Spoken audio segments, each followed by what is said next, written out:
Assalamualaikum warahmatullahi wabarakatuh. Bertemu kembali dengan saya Dr. Sofi. Akreditasi bukan sekedar dokumen. Ada 5 cara penilaian dalam akreditasi yang dikenal dengan RDOWS. R adalah melihat dokumen regulasi berupa SK, pedoman, panduan, dan SPO. Kedua, D, melihat dokumen bukti implementasi. Ketiga, O, observasi. Keempat, W, wawancara. Dan yang terakhir, kelima, S, simulasi. Itulah yang akan dilakukan oleh surveyor pada saat melakukan penilaian akreditasi di klinik. Ini untuk membuktikan apakah sobat sehat di klinik sudah melakukan kerjakan yang ditulis dan tulis yang dikerjakan. Channel YouTube Dr. Sofi dibangun untuk itu semua. Sobat sehat, ini video saya yang ke-273 yang akan membahas konsep standar tata kelola fasilitas dan keselamatan di klinik atau TKK 3, yang merupakan standar ketiga dari bab TKK atau tata kelola klinik dari standar dan instrumen akreditasi untuk klinik. Sebelum melihat video 273 ini, saya anjurkan sobat sehat juga melihat video 191 sampai dengan 193, 194A sampai dengan 194G, 195, 196A sampai dengan 196H, 197A sampai dengan 197B, 198 sampai dengan 199, dan video 270 sampai dengan 272. Selain itu, sobat sehat juga kami anjurkan untuk memahami video-video lain tentang manajemen dan fasilitas kesehatan. Kita akan bahas bab pertama, tata kelola klinik itu terdiri dari apa saja. Ada 5 standar dari tata kelola klinik atau TKK. Pertama, pengorganisasian klinik atau TKK 1, kemudian tata kelola sumber daya manusia atau TKK 2, tata kelola fasilitas dan keselamatan atau TKK 3, tata kelola kerjasama atau TKK 4, dan tata kelola pengaduan dan tindak lanjut atau TKK 5. TKK 1 dan TKK 2 sudah kita buat videonya, dan saat ini di video 273 ini kita akan membahas tata kelola fasilitas dan keselamatan di klinik. Tata kelola fasilitas dan keselamatan klinik harus menyediakan fasilitas yang aman, berfungsi, dan suportif bagi pasien, keluarga, staf, dan pengunjung. Kemudian klinik juga harus menyediakan peralatan kesehatan sesuai dengan peraturan perundang-undangan.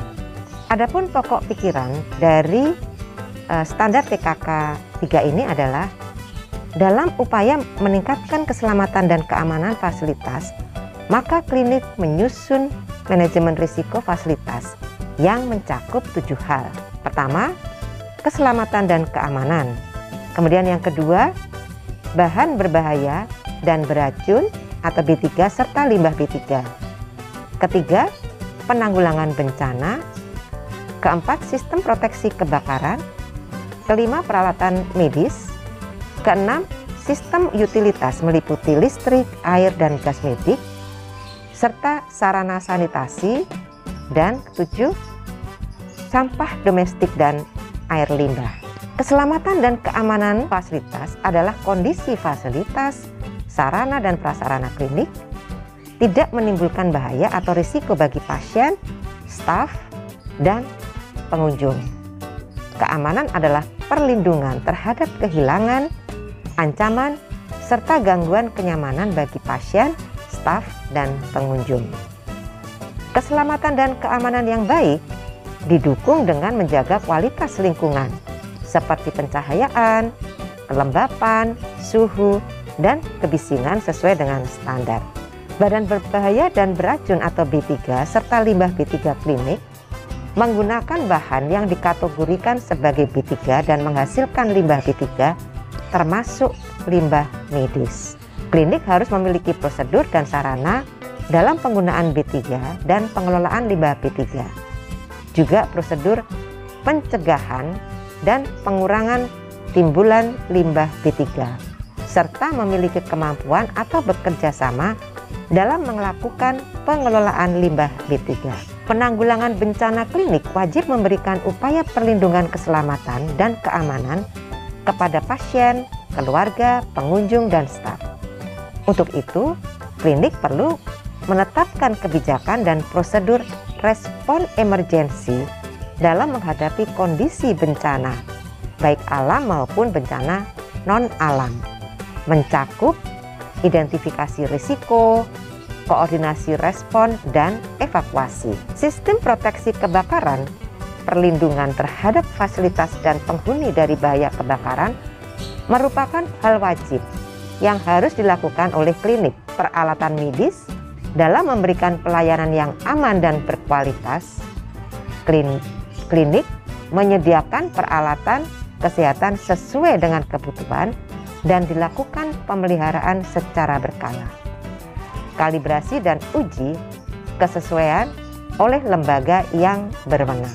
Sistem utilitas meliputi listrik, air, dan gas medik, serta sarana sanitasi klinik, menjamin keberlangsungan sistem utilitas yang vital, seperti listrik yang memadai, air dengan kuantitas yang cukup dan kualitas sesuai standar, dan gas medik selama 24 jam sehari dan 7 hari dalam seminggu atau selama jam operasional.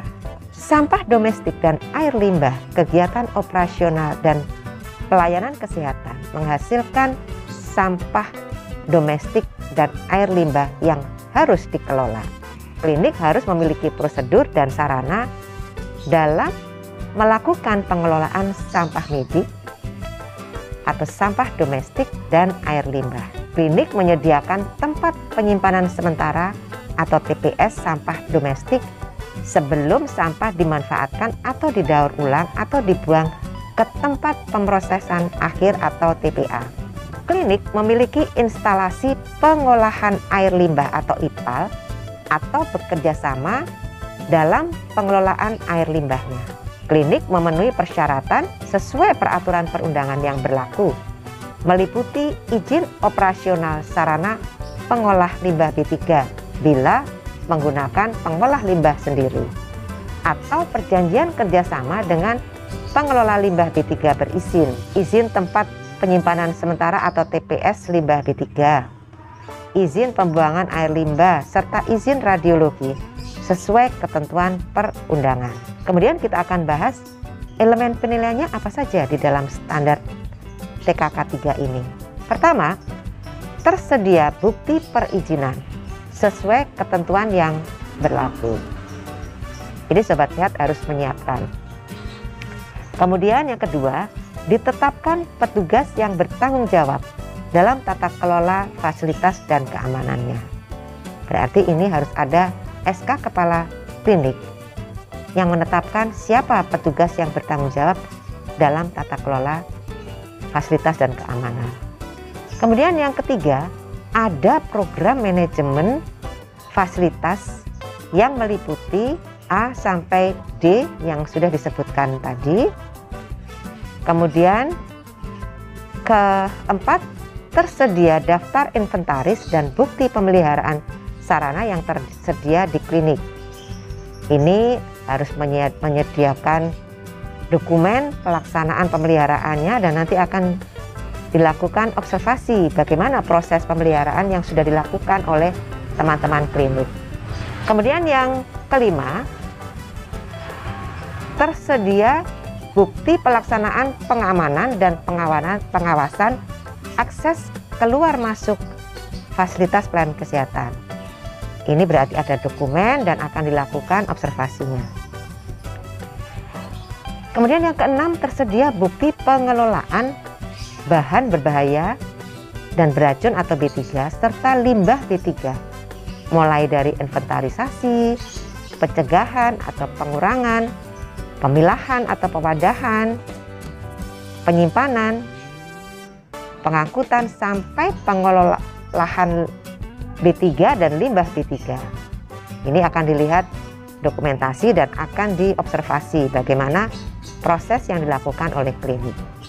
Kemudian yang ketujuh, tersedia bukti pengelolaan sampah domestik serta pengelolaan air limbah berupa dokumentasi maupun akan dilakukan observasi. Kemudian yang ke-8, tersedia alat pemadam api ringan atau APAR dan bukti pemeliharaan APAR. Nah, ini akan dilihat bagaimana dokumen pemeliharaannya. Kemudian akan dilakukan observasi untuk melihat secara langsung APAR tersebut. Kemudian yang ke-9, tersedia penanda jalur dan jalur evakuasi yang jelas. Ini akan dilakukan observasi. Kemudian tersedia bukti larangan merokok. Ini akan dilihat dokumentasinya, kemudian akan dilihat bagaimana adanya dokumen-dokumen tentang bukti larangan merokok. Kemudian yang ke-11, tersedia daftar inventaris, bukti pemeliharaan dan bukti kalibrasi peralatan medis dan bukti izin Bapeten untuk yang memiliki pelayanan radiologi. Jadi ini akan dilihat dokumen-dokumennya, kemudian akan dilakukan wawancara dan juga dilakukan observasi. Sobat Sehat bisa melihat beberapa contoh format untuk dokumentasi standar tata kelola fasilitas dan keselamatan di video. Pertama, format evaluasi bangunan klinik terhadap persyaratan sanitasi. Kita lihat format 2 di video, yaitu matriks evaluasi bangunan klinik untuk memenuhi persyaratan sanitasi. Silakan bisa Sobat Sehat lihat dan bisa diimplementasi. Ini hanya sebagai contoh, Sobat Sehat bisa mengembangkan sesuai dengan kebutuhan.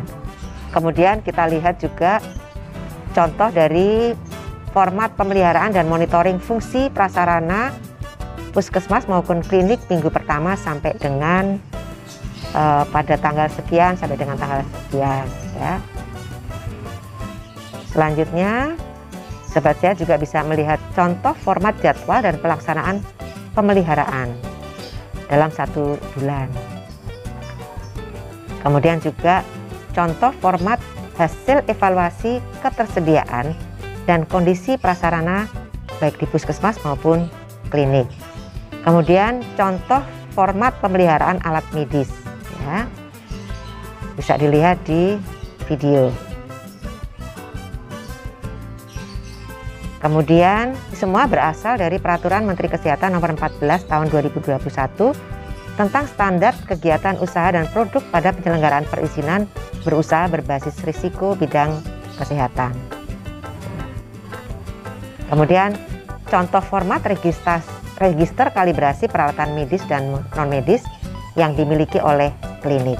Sobat Sehat silakan melihat secara lebih rinci pada PP nomor 5 tahun 2021, kemudian Permenkes 14 tahun 2021. Demikianlah Sobat Sehat, di video 273 ini kita telah membahas tata kelola fasilitas dan keselamatan klinik yang merupakan standar ketiga dari tata kelola klinik atau TKK 2. Kita akan bertemu pada video 274 untuk membahas tata kelola kerjasama atau TKK 4, standar keempat dari tata kelola klinik. Sampai di sini dulu ya. Semoga selalu sehat. Wassalamualaikum warahmatullahi wabarakatuh.